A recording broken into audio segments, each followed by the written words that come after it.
আমাকে শুক্রবার রাতে আমি এক বন্ধুর বাসায় অবস্থান করছিলাম।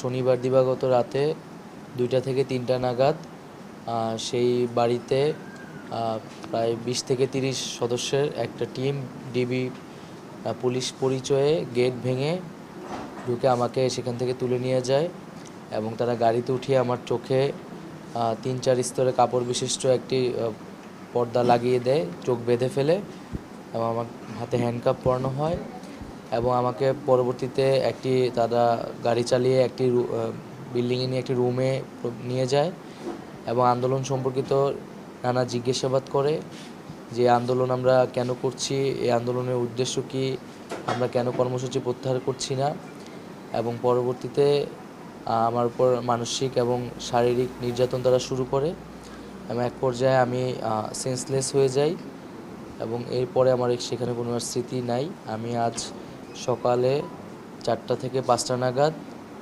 ভোরে আমি নিজেকে ঢাকার পূর্বাচল এলাকায় নিজেকে খুঁজে পাই, আমার সেন্স আছে সেখানে।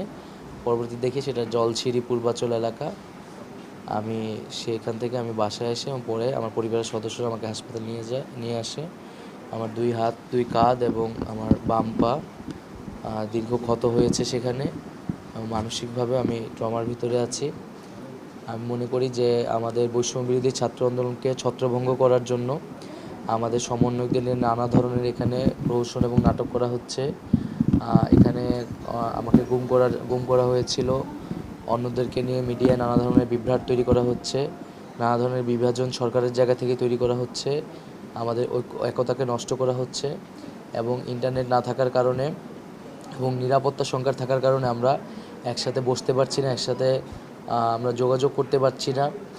ফলে আমাদের সিদ্ধান্ত নিতেও আমাদের সমন্বয়হীনতা দেখা যাচ্ছে এবং মিডিয়াতে তারা সেটা আরও নানা বিকৃতভাবে প্রকাশ হচ্ছে।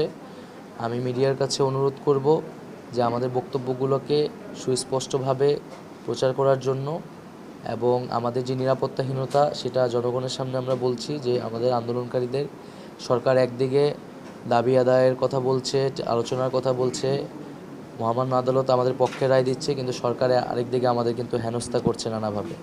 আমরা এখনও অনেক সমন্বয়কদের খোঁজ পাইনি। দ্রুত সময়ের মধ্যে আমরা আমাদের সমন্বয়কদের সন্ধান চাই এবং সকলের নিরাপত্তা নিয়ে আমরা আমাদের ক্যাম্পাসে প্রবেশ করতে চাই। আমরা আসলে অপেক্ষা করছি সরকারের সেই প্রজ্ঞাপনের জন্য।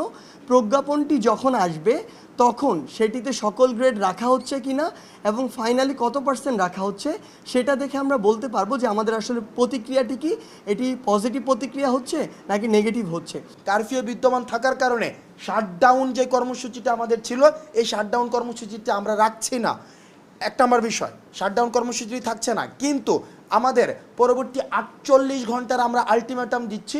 এই 48 ঘন্টা আলটিমেটামের মধ্যে আমাদের যে ডিজিটাল ক্র্যাকডাউনটি যে রয়েছে, ইন্টারনেট সংযোগ বিচ্ছিন্ন করা হয়েছে, আমরা চাই এই 48 ঘন্টার মধ্যে আমাদের ইন্টারনেট সংযোগটি আবার সচল করা হবে এবং এই 48 ঘন্টার মধ্যে আমাদের ক্যাম্পাসে যে আইন শৃঙ্খলা রক্ষাকারী বাহিনীদেরকে সেখানে রাখা হয়েছে তাদেরকে বাদ দিয়ে নিরাপত্তা নিশ্চিত করে আবাসিক হলগুলোকে খুলে দিতে হবে এবং সেইখানে শিক্ষার্থীদের আসার ব্যবস্থা করে দিতে হবে। এবং তৃতীয়ত যে দাবিটা সেটা আমাদের সমন্বয়কদের মধ্যে নিরাপত্তা ঝুঁকি রয়েছে। আমরা ফোন বন্ধ করে বিভিন্ন জায়গায় এখন থাকতে হচ্ছে, আমরা আমাদের লোকেশনকে আমরা ডিসক্লোজ করতে পারছি না, যেহেতু আমরা শাটডাউন তুলে নিচ্ছি। সুতরাং আমরা সরকারের কাছে আমরা আহ্বান জানাবো এই 48 ঘন্টার মধ্যে কারফিউ যেটি রয়েছে সেই কারফিউটিকে তুলে দিয়ে স্বাভাবিক জনজীবনকে নিশ্চিত করতে হবে।